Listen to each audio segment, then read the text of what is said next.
शाही मीनापुर और मिथिला बिहारी मंदिर एवं जुगल सरकार मंदिर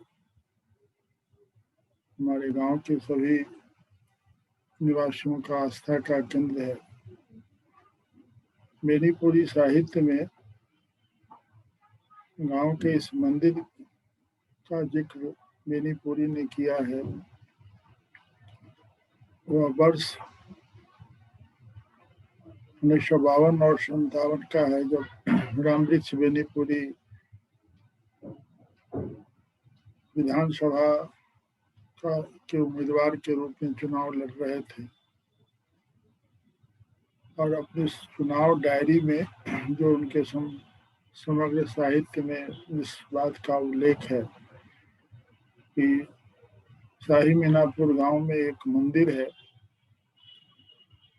जहां समूचे गांव के लोग एक साथ बैठते हैं और एक बात पर एक मत होते हैं कि किस उम्मीदवार को वोट देना है। और इस बार मैं चुनाव में खड़ा हूँ और इस गांव में मुझे भी कुछ लोगों का वोट मिलने की संभावना है, परंतु जब पूरा गांव एक साथ होकर निर्णय लेता है तो वैसे में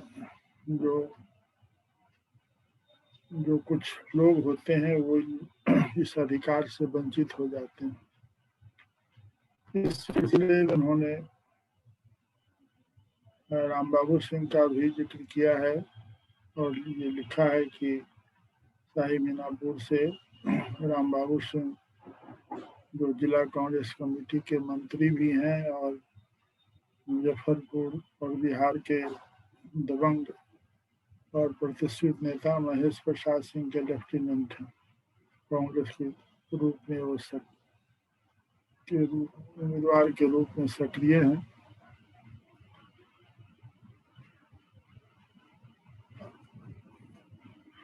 लेकिन उस गांव के कुछ लोग जो सामान्यतः सामान्य परिवार से आते हैं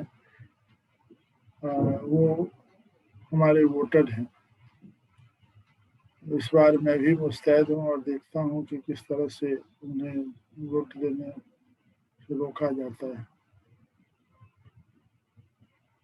इस सिलसिले में ये बात स्पष्ट करनी है कि 1952 और 1957 दो बार विधानसभा के उम्मीदवार के रूप में बेनीपुरी जी ने चुनाव लड़ा था और 52 में बेनीपुरी हार गए थे और मथुरा प्रसाद सिंह जो गंगा के थे वो चुनाव जीते थे। 57 में गांव के श्री राम बाबू सिंह से ही टक्कर उनकी हुई थी और राम बाबू सिंह उन्होंने कुछ मतों से पराजित कर दिया था।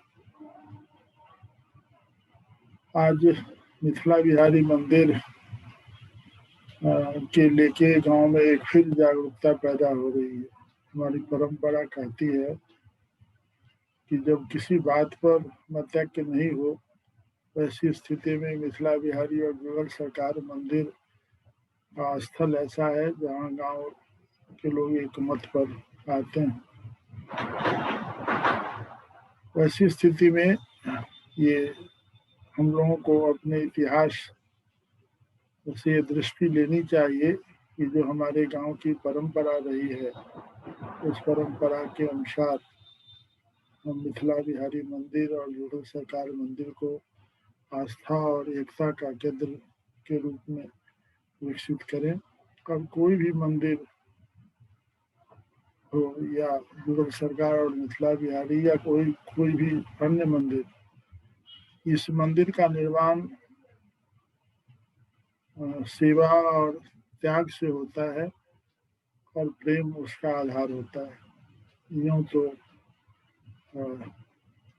सभी शास्त्रों में प्रेम को ही ईश्वर का रूप माना गया है और ये कहा जाता है कि प्रेम ही ईश्वर है और ईश्वर ही प्रेम है।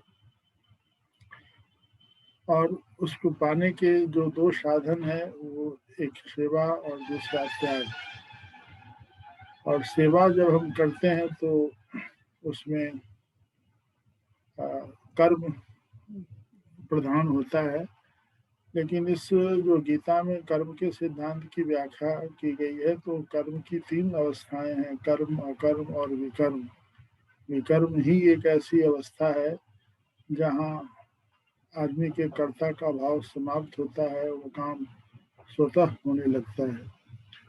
और जब इस कर्ता के भाव से हम अपने को अलग कर लेते हैं और एक उद्देश्यपूर्ण कार्य को निमित्त मात्र मान के करते हैं तो वो सेवा भक्ति के रूप में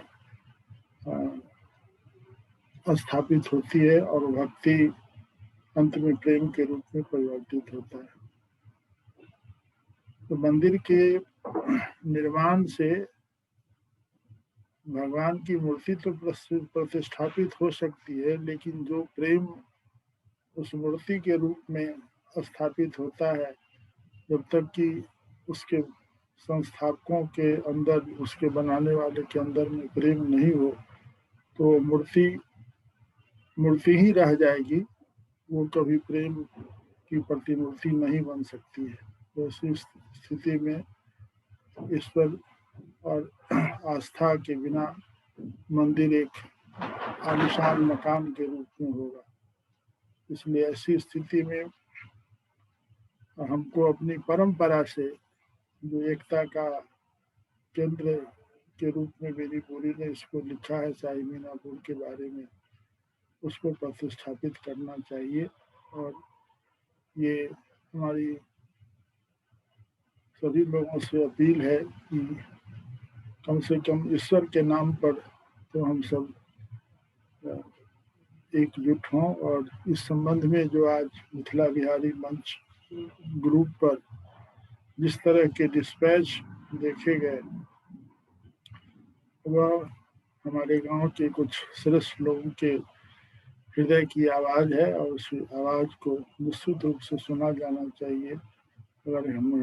अगर हम हृदय की आवाज़ को नहीं सुनते हैं तो फिर ये सारे प्रयास निरर्थक हैं। ईश्वर से प्रार्थना है कि एकता जो सफलता का मूल मंत्र है, इसे स्थापित करना ही हम सबों के लिए श्रेयस्कर होगा और हम सब एकजुट होकर इस काम को कर सकेंगे।